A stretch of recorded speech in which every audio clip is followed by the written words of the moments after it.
Selamat pagi Bapak Ibu, saudara-saudari sekalian. Setiap kita tentunya pernah berjanji, baik itu berjanji akan perihal besar maupun perihal janji yang sederhana.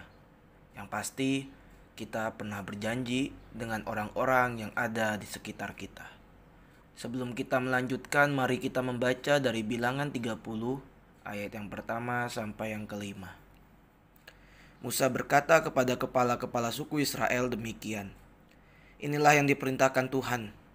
Apabila seorang laki-laki bernazar atau bersumpah kepada Tuhan sehingga ia mengikat dirinya kepada suatu janji, maka janganlah ia melanggar perkataannya itu. Haruslah ia berbuat tepat seperti yang diucapkannya.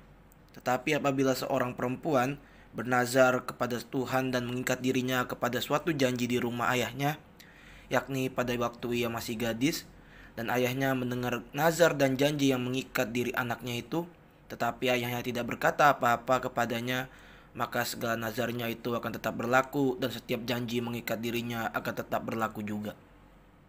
Tetapi jika ayahnya melarang dia pada waktu mendengar itu, maka segala nazar dan janji yang mengikat diri anaknya itu tidak akan berlaku, dan Tuhan akan mengampuni perempuan itu sebab ayahnya telah melarang dia."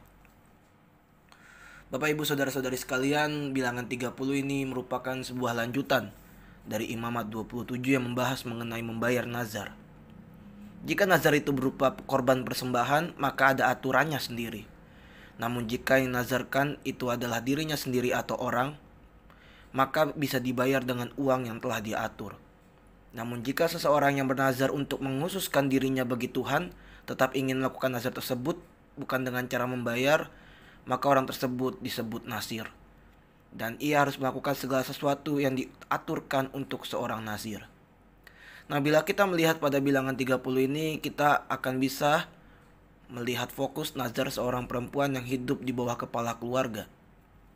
Menurut tafsiran bacaan tadi, berbicara mengenai perempuan bernazar yang disampaikan Musa kepada para kepala suku, supaya kepala suku menyampaikan kepada setiap orang Israel. Dikarenakan para lelaki umur 20 tahun ke atas yang telah dihitung di Bilangan 26 akan pergi berperang, dan para perempuan akan ditinggalkan. Di mana pada pasal 31 ada sekitar 12.000 laki-laki pergi berperang. Dan kemungkinan para istri telah bernazar untuk kepulangan para suami dan anak laki-laki mereka dari berperang dengan orang Midian. Karena itu hal ini diadukan kepada Musa, dan Musa mendapatkan firman dari Tuhan dan Musa menyampaikannya. Namun perintah ini bukan hanya untuk peristiwa pada saat itu, karena perang di Bilangan 31 bukan awal dan akhir. Mereka akan menghadapi peperangan-peperangan selanjutnya di bawah pimpinan Yosua. Dan ada kemungkinan para perempuan akan bernazar, jika Tuhan membawa laki-laki saya kembali pulang, entah itu anak atau suami, dengan selamat, saya berjanji kepada Tuhan bahwa saya akan melakukan ini atau itu. Atau seorang anak perempuan yang bernazar, kalau Tuhan menyelamatkan ayah saya dari perang dan membawanya kembali dengan selamat, maka saya akan melakukan ini atau itu. Oleh karena itu, perintah di Bilangan 30 ini juga untuk mengantisipasi orang-orang yang akan melakukan nazar. Dalam konteks ini para perempuan. Bapak Ibu saudara-saudari sekalian, nazar merupakan sebuah janji atau ikrar. Janji digunakan oleh kita sebagai pengikat dan pengingat yang menyatakan kesediaan serta kesanggupan untuk berbuat sesuatu, misalnya menolong, memberi, atau bertemu dan sebagainya. Pernahkah kita tidak menepati janji kita? Saya rasa tentu pernah, barang itu sekali, dua kali, maupun berkali-kali. Tentunya pasti kita pernah. Pernahkah kita kadang sadar janji untuk diri kita sendiri pun sering kita lupakan? Misalnya berjanji untuk mengatur pola makan dan mengonsumsi banyak sayur, namun pada saat melihat makanan yang tidak sehat, dengan segera kita hilang ingatan dan melanggar janji terhadap diri kita sendiri. Atau mungkin berjanji misalnya tidak akan terlambat datang ke suatu acara, namun janji tersebut tidak disertai dengan kesadaran penuh. Akibatnya kita merasa bosan dengan janji yang kita buat sendiri dan menyepelekan.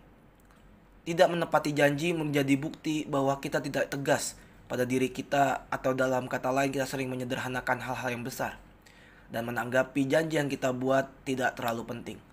Akibatnya kita sering melanggar janji. Dalam bilangan yang telah tadi kita baca, kita hari ini diingatkan ketika kita mengikat janji yang telah diucapkan, Jangan sampai melupakan terlebih, mengabaikan janji yang kita ucapkan tanpa alasan yang jelas. Maka mulai hari ini marilah kita mulai belajar dari diri kita terlebih dahulu, yaitu belajar menepati janji dan tidak mengkhianati janji untuk diri kita. Barulah kemudian kita akan terbiasa menepati janji kita pada orang lain. Menepati janji menjadi bentuk integritas kita dan juga bagaimana kita menghargai keberadaan orang lain di dekat kita sebagai sahabat yang patut diperhitungkan keberadaannya. Ketika kita sudah bisa menepati janji pada diri kita sendiri, kita akan mungkin bisa menepati janji kepada orang-orang lain. Dan ketika kita bisa menepati janji kepada diri kita dan kepada orang lain, tentu kita akan bisa menepati janji kita kepada Tuhan. Kiranya Tuhan memampukan kita untuk menepati janji seperti yang telah kita baca dalam firman Tuhan tadi.